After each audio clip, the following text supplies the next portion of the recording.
The thing I always tell people is I like to plan in pencil. Don't plan in pen, because you have to definitely be adaptable because things are constantly changing, right? I mean, we got shocked in March of 2020.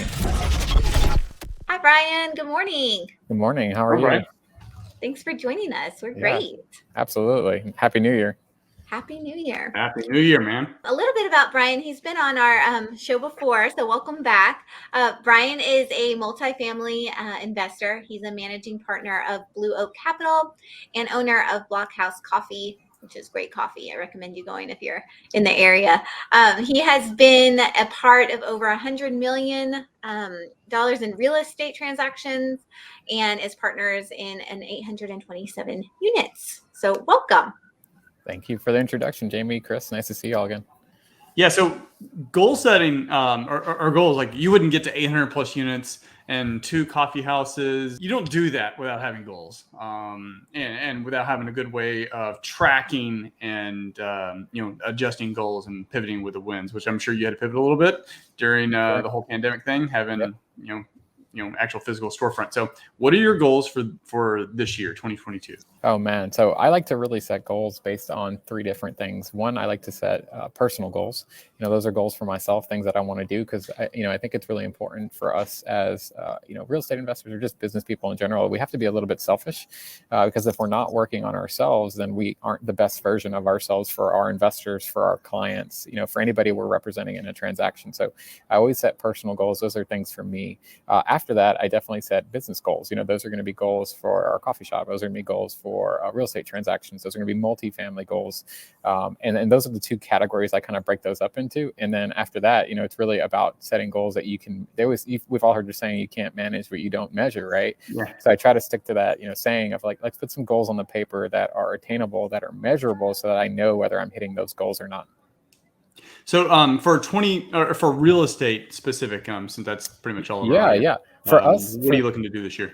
Yeah, for us this year, we definitely would like to do at least $50 million in transactions for multifamily. So that would be on the acquisition side. So, that could be anywhere from 2 to 3 projects. If you're doing a $20-30 million deal, obviously it gets a little easier. You only have to do a couple of them, but it's 50 300 to 600 units, depending on area and price point. Yeah. It just depends. We're under contract now for a 60 unit. That's a $10+ million deal. So that's one. We just need to knock out 40 more, right? So that's our goal for from a assets under management standpoint. And then we also have goals for raising capital, and then also for investors in our database that we're connected to, people who want to partner with us, people that want to put their money to work but maybe not do the work themselves. So we'd like to get to 5,000 investors in our database, which would be doubling our database right now. And we'd like to be able to raise $5 million this year. Last year, we raised right around 2.5.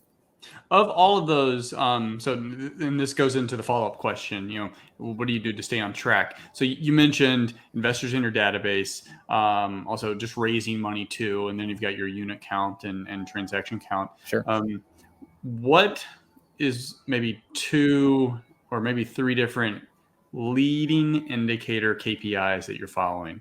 To like I forget the there was a concept a while back where it was a baseball. I think they made a movie or Moneyball. Yeah, Moneyball. That's it. Where they realized like the KPI was getting people on first base. Yep. Because at that point the percentage of getting a run was significantly higher. It wasn't just hitting the ball; it was get them on first base. So, what is a leading indicator that, or maybe 2 or 3 that you're tracking? Yeah, for acquisitions, when you're talking about that first goal, you really got to be underwriting a lot of deals. So you got to be looking at a lot of properties, right? So whether you're looking at multifamily or you're looking at single family, if you're not looking at deals, then you're not doing your job, right? Because you're not gonna ever find that opportunity to invest if you're not underwriting deals. So 2021 we looked at over 300, which is just kind of a funny number when you look at it. That we got 1 at the end of the year, and we looked at 299-ish before that. But it's a numbers game, right? So, if you look hard enough, you turn over enough stones, you're going to find something, right? People say, I can't find a deal. Where I say, well, you have to make a deal. You have to go out there and you have to actually not only find it, but you have to get creative with how you structure it and how your business plan. So that's one. We definitely want to underwrite an X number of deals per week. Per month. So you're looking at 5-10 a week. Yep. In which, that may be an exact, a huge number to some people, but by looking at it, does that mean you're doing a full underwriting analysis on every single one? Or no. Sometimes they're like, hey, just not really the area. Some, when you do this long enough, some of them you can look at really quick and you can just go, nope, I don't like that zip code. Right. It's very simple. And then some have a little bit more to it where we have our analysts go in and actually plug in the T12, plug in the rent roll, do a soft underwriting, sort of what we call a first pass. And if it is even remotely attractive, then we will go in as the operator and we'll dig in to see if we even like it. So we can sort of churn deals out, much more quicker versus if you were to go through all 300 with a fine tooth comb, you would not make it. You'd be doing that all day, every day.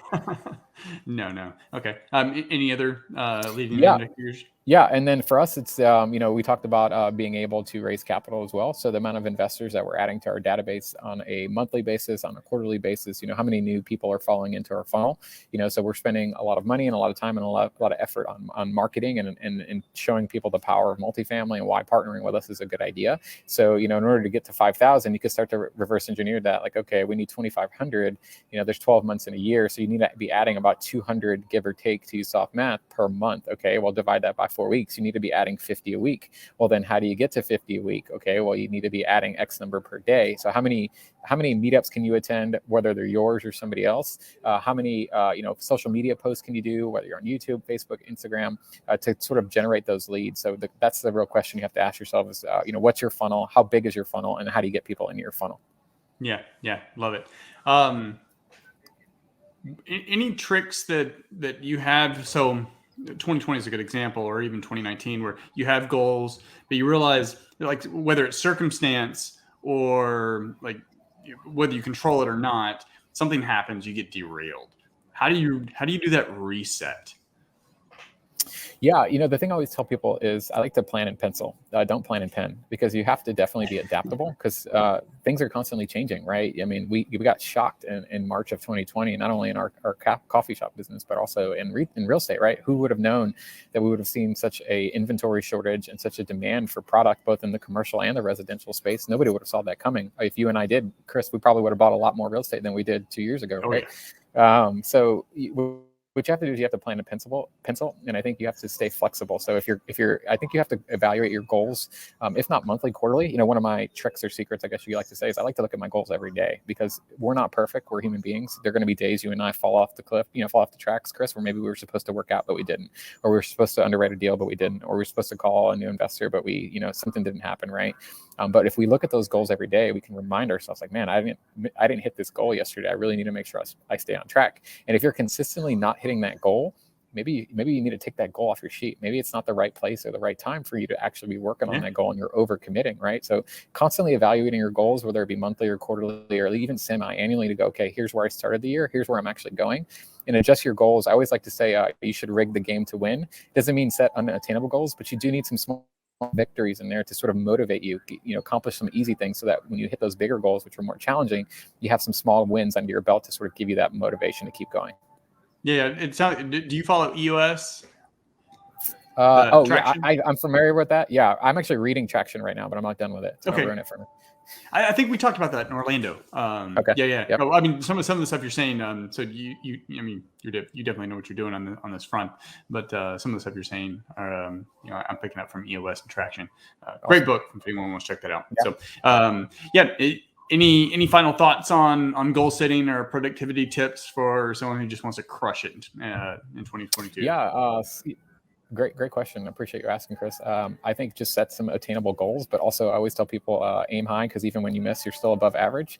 So, it's kind of a mindset thing, like with multifamily, right? It's like people are like, oh, I want to buy, one house this year. Like, no, set it for 5, set it for 10. And even if you miss and you buy 2, 3, or 4, you're still way above the one you were originally planning on expanding, buying. So I would say push yourself a little bit, stretch. You got to get uncomfortable in order to find success in this business. So make yourself uncomfortable intentionally.